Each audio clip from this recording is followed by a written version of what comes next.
तो तुम में से काफी सारे हिंदी डब फैंस मुझसे पूछ रहे थे कि कौन सा डब अच्छा है, हंटर एक्स हंटर का उर्दू डब अच्छा है या फिर हिंदी डब। तो आज वाली वीडियो में हम यही कंपेयर करने वाले हैं कि कौन सा डब बेटर है, हिंदी डब या फिर उर्दू डब। पर वीडियो शुरू करने से पहले मैं बता दूं कि इस वीडियो में मैं जो भी बोलूंगा वो मेरी खुद की ओपिनियन होगी। तो ऐसा भी हो सकता है कि मेरी ओपिनियन तुम्हारे ओपिनियन से मैच ना करे, तो उसकी वजह से मुझे हेट मत देना। तो चलो अब वीडियो को शुरू करते हैं। तो सबसे पहले मैं तुम्हें हिंदी डब की क्लिप दिखाऊंगा और उसके बाद मैं तुम्हें उर्दू डब की क्लिप दिखाऊंगा। और क्लिप सुनने के बाद तुम लोग मुझे कमेंट में बताना कि तुम्हें कौन सा डब पसंद आया।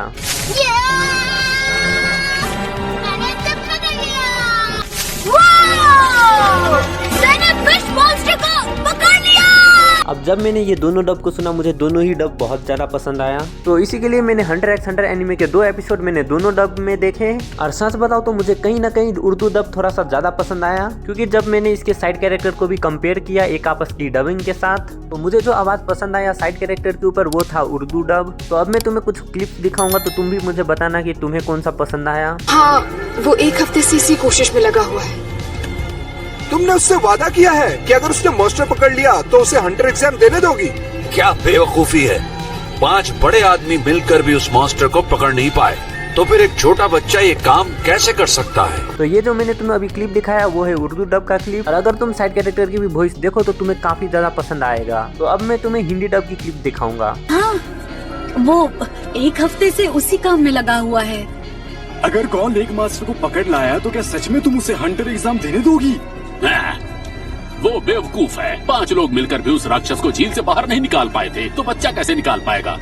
और ये क्लिप सुनने के बाद म्यूस इंडिया के लिए तो मेरी इज्जत और ज्यादा बढ़ गई, क्योंकि ये भी वॉइस बहुत ही ज्यादा अच्छी है। तो अगर मुझे ये दोनों डब में से किसी एक डब को चूज करना पड़े तो मैं चूज करूंगा उर्दू डब को, क्योंकि कहीं ना कहीं वॉइस तुम्हें हिंदी डब से ज्यादा उर्दू डब की पसंद आएगी। तो अगर हम बात करें डबिंग की तो मैं यहाँ पे उर्दू डब की साइड जाऊंगा। तो अब बात कर लेते स्क्रिप्टिंग के बारे में कि कौन से डब का स्क्रिप्टिंग बहुत ज्यादा अच्छा है। तो वैसे तो हमें स्क्रिप्टिंग को कंपेयर नहीं करना चाहिए, बिकॉज 2 डिफरेंट कंट्री की लैंग्वेज 2 डिफरेंट टाइप की होती है। पर क्योंकि हिंदी और उर्दू में 19-20 का फर्क है तो हम कंपेयर कर सकते हैं। तो सबसे पहले हम बात करेंगे उर्दू डब की स्क्रिप्टिंग के बारे में। तो देखो, अगर तुमने उर्दू डब देखा होगा तो तुम्हें पता होगा कि सीजन 3 यानी कि हमें 50 एपिसोड तक दिखा दिया गया है उर्दू डब में। तो अगर हम स्क्रिप्टिंग में डायलॉग और सेंटेंस की बात करें तो तुम्हें कहीं ना कहीं उर्दू डब में थोड़ी सी प्रॉब्लम देखने को मिल जाएगा, क्योंकि कुछ ऐसे वर्ड है जो कि तुम्हें समझ में नहीं आएगा। तो मान के चलो अगर तुम उर्दू डब देख रहे हो तो तुम्हें 10% जितनी वर्ड समझ में नहीं आएगा। पर हाँ, तुम एक्शन और एनिमेशन से तुम्हें पता चल जाएगा कि वहाँ पे कैरेक्टर्स क्या कहना चाहते हैं। पर हाँ, तुम्हें कहीं ना कहीं वो वाइब नहीं मिलेगी जो तुम्हें हिंदी डब में देखने को मिलेगा। और यही बात अगर हम हिंदी डब की स्क्रिप्टिंग की करें तो वहाँ पे तो तुम 100% लैंग्वेज समझ ही जाओगे कि क्या कह रहा है। और यही बात स्क्रिप्टिंग की, तो म्यूस इंडिया की स्क्रिप्टिंग तो बहुत ज्यादा अच्छी होती ही है। और अब तक जितने भी एपिसोड आए हैं उन सभी की स्क्रिप्टिंग मुझे अच्छा ही लगा। तो अब बात करें कि अगर हम ये दोनों लैंग्वेज की स्क्रिप्टिंग को चूज करना पड़े तो हम किस लैंग्वेज की स्क्रिप्टिंग को चूज करेंगे। तो इसमें चूज करने वाली कोई बात ही नहीं। अगर तुम्हें हिंदी बहुत अच्छे से आता है तो तुम हिंदी डब ही देखोगे, अगर तुम्हें बहुत अच्छे तरीके से उर्दू बोलना आता है तो तुम उर्दू डब ही देखोगे। तो ये तो टोटली तुम पे डिपेंड पड़ता है कि तुम क्या देखना चाहते हो। तो अब बात कर लेते हैं वीडियो के मोस्ट इंपोर्टेंट पार्ट पे, यानी कि तुम्हें कौन सा डब देखना चाहिए, हिंदी या फिर उर्दू। तो अगर तुम मेरी ओपिनियन के हिसाब से चलोगे तो मेरे हिसाब से तुम्हें म्यूस इंडिया वाली डब देखना चाहिए, क्योंकि सबसे पहली बात इसकी डबिंग अच्छी है। हाँ, माना कि उर्दू डब जितनी अच्छी नहीं है और उतना ज्यादा बुरा भी नहीं है। तो सबसे पहली बात तो ये हो गई, इसकी डबिंग अच्छी है। दूसरी बात, स्क्रिप्टिंग दोनों की ही बहुत अच्छी है, वो तुम पे डिपेंड करता है कि तुम्हें कौन सा लैंग्वेज आता है। और तीसरा जो कि सबसे इंपॉर्टेंट पार्ट है वो है, अगर तुम उर्दू डब में देखोगे तो कहीं ना कहीं तुम पायरेसी को सपोर्ट करोगे। उससे ना ही हिंदी डब वालों को फायदा होगा और ना ही उर्दू डब वाले को फायदा होगा। और अगर तुम म्यूस इंडिया में जाओगे तो तुम पहली बात हिंदी डब को सपोर्ट करोगे म्यूस इंडिया पे जाके, जिससे म्यूस इंडिया को अच्छी सपोर्ट मिला तो वो फ्यूचर में सीजन 2, सीजन 3 और सीजन 4 जैसे ढेर सारे सीजन लाएंगे। और अगर तुम पायरेसी को सपोर्ट करते हो और उर्दू डब में जाके एनीमे देखते हो तो पहली बात तुम ना ही घर के रहोगे ना ही घाट के, यानी कि तुम दोनों में से किसी को भी सपोर्ट नहीं करोगे। और दूसरी बात, उर्दू डब में अब तक सिर्फ सीजन 3 तक ही आया है और सीजन 4 कब आएगा किसी को भी नहीं पता। पर अगर तुम म्यूस इंडिया में जाके देखते हो और उसे सपोर्ट करते हो तो वो कहीं ना कहीं और भी सीजन लाएंगे हंटर एक्स हंटर एनीमे का। तो सिंपल वे में बोलूं तो अगर तुम पाकिस्तान से वीडियो देख रहे हो तो तुम उर्दू डब को देखो, और अगर तुम इंडिया से वीडियो देख रहे हो तो तुम लोग जाके हिंदी डब देखो, या फिर अगर तुम लोग बांग्लादेश या फिर नेपाल से देख रहे हो तो तुम दोनों में से कोई भी डब देखो, तुम्हें तो फुल आजादी है। तो यार बस आज के कंपैरिजन वीडियो के लिए इतना ही। वीडियो पसंद आया हो तो लाइक शेयर करो, चैनल को मारो सब्सक्राइब। मैं मिलता हूँ तुम्हें कल न्यू एंड न्यू टॉपिक के साथ, तब तक के लिए बाय बाय।